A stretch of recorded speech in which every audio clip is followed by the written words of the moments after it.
Ini ada sebuah video yang mengawali akan perenungan kita pada saat ini. Bayangkan jikalau Anda menjadi seorang astronot terombang-ambing di angkasa seperti ini. And to think you went to Harvard. Dengan sebuah pemandangan yang indah luar biasa. One thing. Can't beat the view.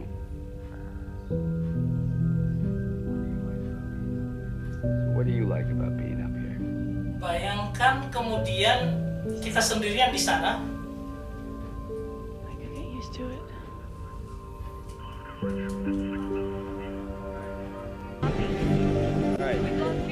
Tiba-tiba sesuatu terjadi di mana ada batu-batu meteor ya, atau berkas pecahan-pecahan dari satelit yang menerjang dengan kecepatan seperti peluru. Pesawatnya hancur. Ini bukan sebuah tempat di mana kita bisa pesan Grab untuk turun ke bumi ya. Tapi itu yang terjadi atas ilmuwan yang sedang mengerjakan proyek di angkasa luar ini. Ini adalah seorang Dr. Stone.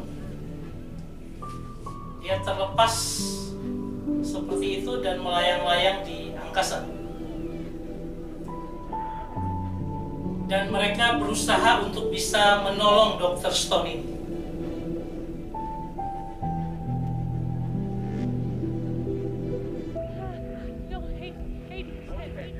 Kemudian ada satu astronot yang benar-benar astronot yang kalau kita lihat ada sebuah titik putih kayak ini ya. Nah, dia ditangkap oleh astronot, jadi mereka berdua yang berjalan-jalan di angkasa luar. Bayangkan tidak ada orang lain, hanya mereka berdua dan mereka harus turun ke bumi. Bagaimana caranya? Sebuah harapan yang betul-betul sangat-sangat tipis untuk bisa kembali ke bumi. Tetapi itu fakta yang mereka hadapi. Nanti kita akan melanjutkannya. Tetapi kali ini saya akan membawa kita untuk dalam ibadah di Gereja Kristus Rahmani Indonesia, Kalvari Surabaya, untuk bulan September ini. Saya membawakan tentang bukan harapan kosong. Ini bicara tentang kisah Elisa dan perempuan Sunem. Bagaimana kita memaknai iman dalam pergumulan hidup. Ya, 2 Raja-Raja pasal 4 ayat 25 sampai dengan 30. Kita tidak akan membacakannya, tapi coba kita lihat apa itu harapan kosong. Ya, kalau kita lihat beberapa hari yang lalu, ya sudah cukup lama dari sekarang, ketika ada harapan kosong yang diberikan bahwa AHY akan dipinang oleh Anies untuk menjadi baca pres, tapi ketika sudah ditulis surat untuk meminta kesediaan pun juga itu juga tidak terjadi karena Anies berubah, lalu dia mengambil ya Muhaimin Iskandar untuk menjadi cawapresnya, ya, sehingga itu adalah harapan kosong ya, yang sudah diharap-harapkan oleh Demokrat tetapi tidak terjadi. Ya, itu hanya sebagai sesuatu yang terakhir-terakhir ini terjadi dalam kehidupan kita. Tapi coba kita lihat apa yang Alkitab katakan dari 2 Raja-Raja pasal 4 ayat 28. Dia katakan begini. Lalu berkatalah perempuan itu, adakah aku minta seorang anak laki-laki daripada Tuanku? Bukankah telah aku katakan, jangan aku diberi harapan kosong. Jadi istilah harapan kosong ini muncul satu-satunya di ayat ini dalam seluruh Alkitab dalam bahasa Ibrani. Ya, nah harapan kosong ini yang kita sebut dengan amarti lo tasleh oti. Ya, amarti lo tasleh oti. Nah, kata tasleh ini yang disebut dengan harapan kosong. Deceive artinya apa? Menipu atau tidak sesuai. Sesuatu yang kita lihat tiba-tiba harapannya jadi kosong, hilang.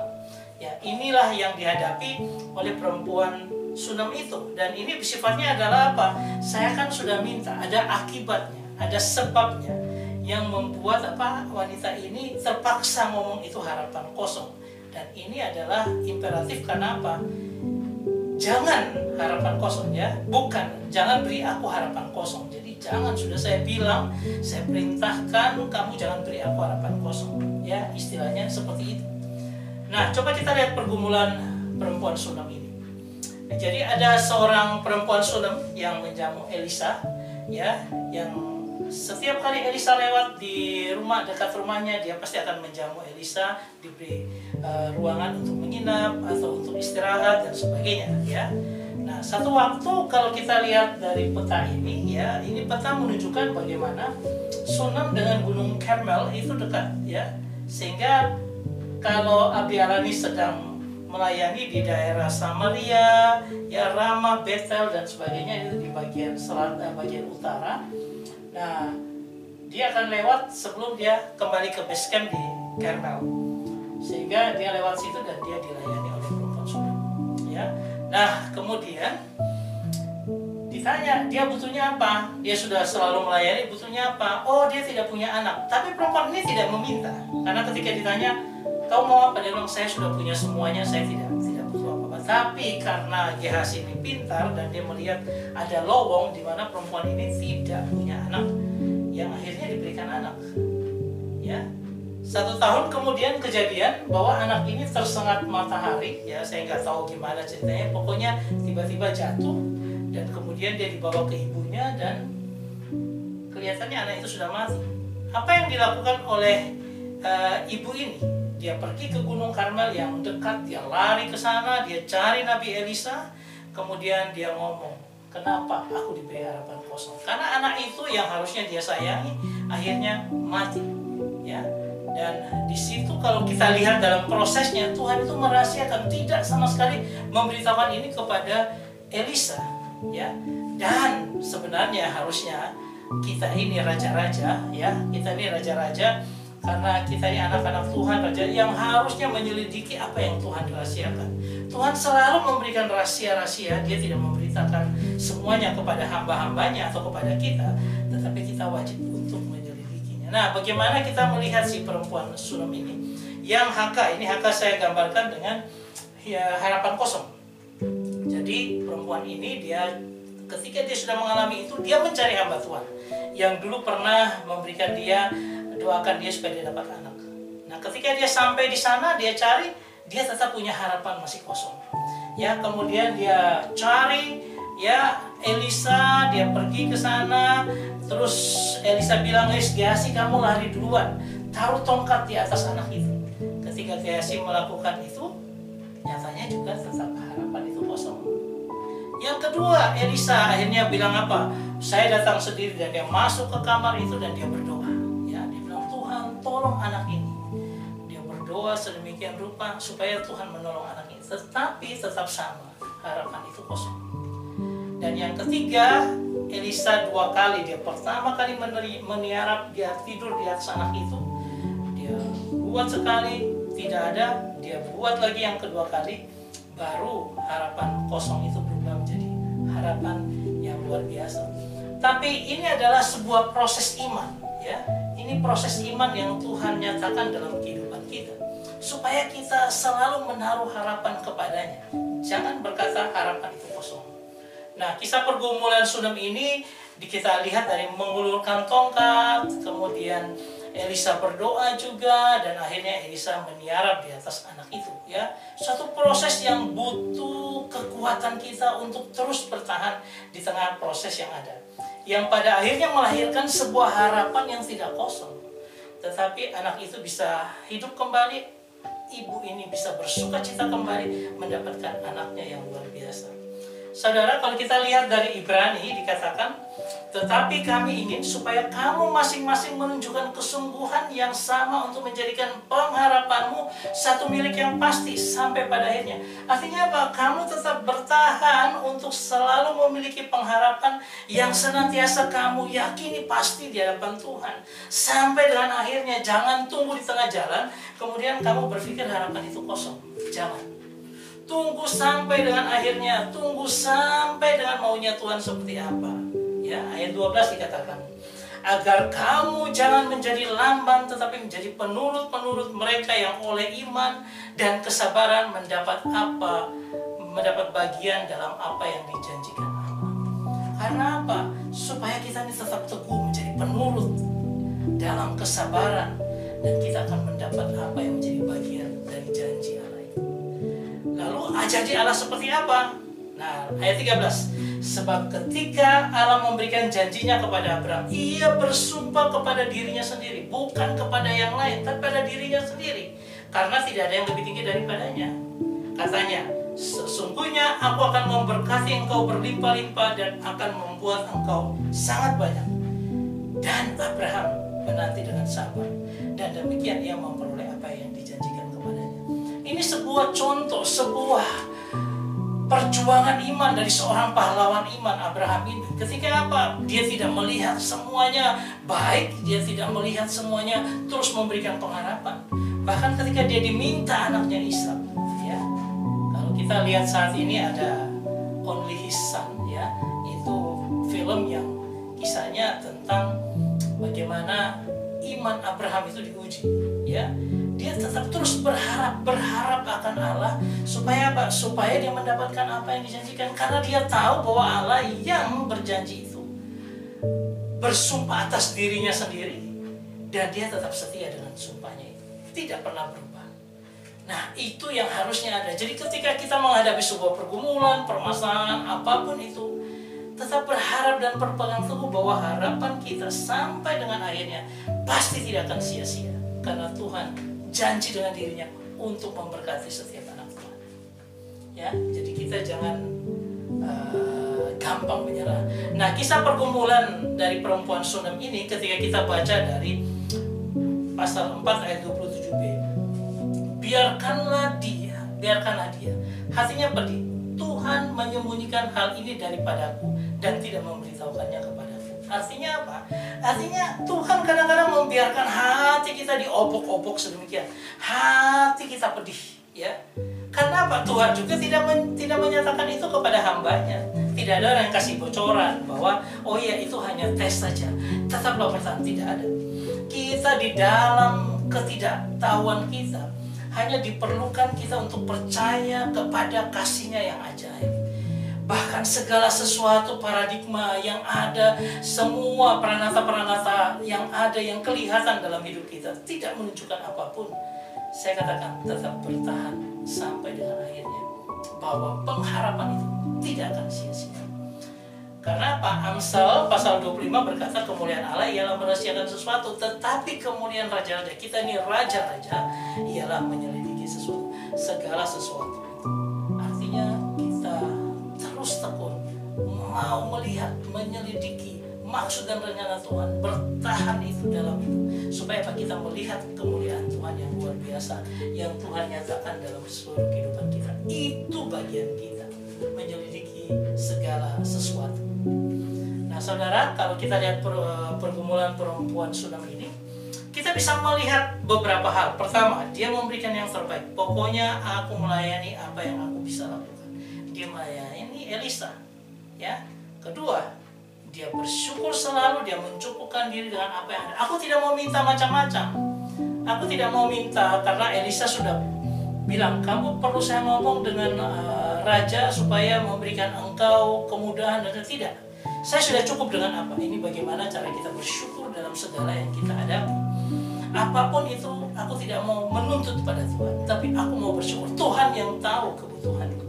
Sehingga apa? Tuhan melihat kebutuhannya, dan Tuhan tidak mau berhutang karena dia sudah melayani Tuhan. Dan Tuhan bilang, keperluanmu itu, anak itu dia butuhkan dalam kehidupannya, dan Tuhan berikan. Ya, karena Tuhan mengerti keperluan kita. Kemudian pergumulan itu datang. Kita tidak bisa bilang bahwa setelah itu selesai, aman, kita tidak bergumul. Nah, pergumulan itu akan datang pada kita. Tapi ketika pergumulan datang, kita tetap bertahan di tengah pergumulan itu.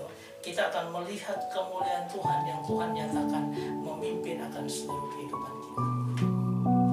That's simple. Hanya sesederhana itu. Hanya bertahan di dalam setiap pergumulan. Coba kita lihat orang yang ada di angkasa luar yang tidak bisa kemana-mana, bagaimana cara dia turun. Kalau dia turun dari atas, dia jatuh, hancur dia di bumi. Ya, bagaimana caranya? Yaitu caranya adalah apa? Dia kejar sebuah satelit yang lain yang punya wadah untuk turun dengan modul pendaratan di bumi. Nah, dia masuk situ dan dia melakukan entry untuk masuk ke bumi. Ya. Tapi itu dia harus kejar akan satelit itu, pakai segala daya upaya dia. Ya, ini bahkan ketika satelit itu sudah mau lewat, ya, kalau dia selesai lewat ini dia sudah tidak bisa kemana-mana, mati dia di angkasa luar. Nah, dia buang itu tabung supaya dia punya daya tolak sendiri untuk mendekati ini pintu. Ya. Itu kecepatannya luar biasa itu di angkasa luar seperti itu, ya, mengorbit akan bumi. Kecepatannya luar biasa. Dan dia kalau mau masuk juga tidak gampang, ya. Satelit yang juga akan hancur. Nah, dia harus masuk ke modulnya. Satelit Rusia.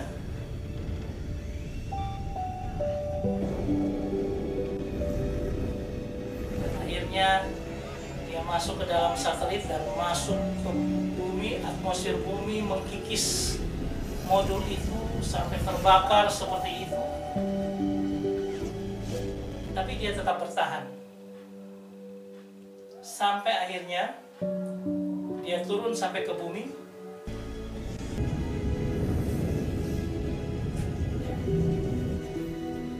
Jadi modul tahan panasnya berfungsi. Walaupun semua indikator terbakar karena panas itu. Dia baru bisa komunikasi. Selama ini tidak bisa komunikasi, tapi dia tidak sempat karena harus jatuh dulu. Dan pada ketinggian tertentu secara otomatis payungnya terbuka.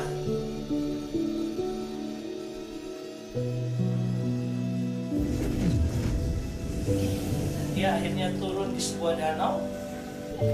Tetapi modulnya itu adalah berat sehingga modul itu tenggelam. Dia harus keluar dan berenang di tengah danau itu. Bayangkan, dia harus keluar seperti itu dan dia harus sampai dengan selamat itu. Ya. Itu akhir yang luar biasa dari suatu kemustahilan yang terjadi dalam kehidupannya, astronot ini. Dan dia begitu bersyukur bahwa sesuatu yang mustahil dengan dia berusaha seperti itu, ya. Kalau kita orang Kristen ada campur tangan Tuhan yang luar biasa, sehingga apa? Sehingga kita bisa diselamatkan. Memaknainya dalam kehidupan kita, ya. Jadi kalau perempuan itu setelah mengalami semuanya itu, maka dia tersungkur di hadapan kaki Elisa, dia sujud menyembah dengan mukanya sampai ke tanah, kemudian diangkatnya lah anaknya, lalu dia keluar. Dia sujud menyembah sampai ke tanah. Dia mengalami bagaimana berjalan dengan Tuhan.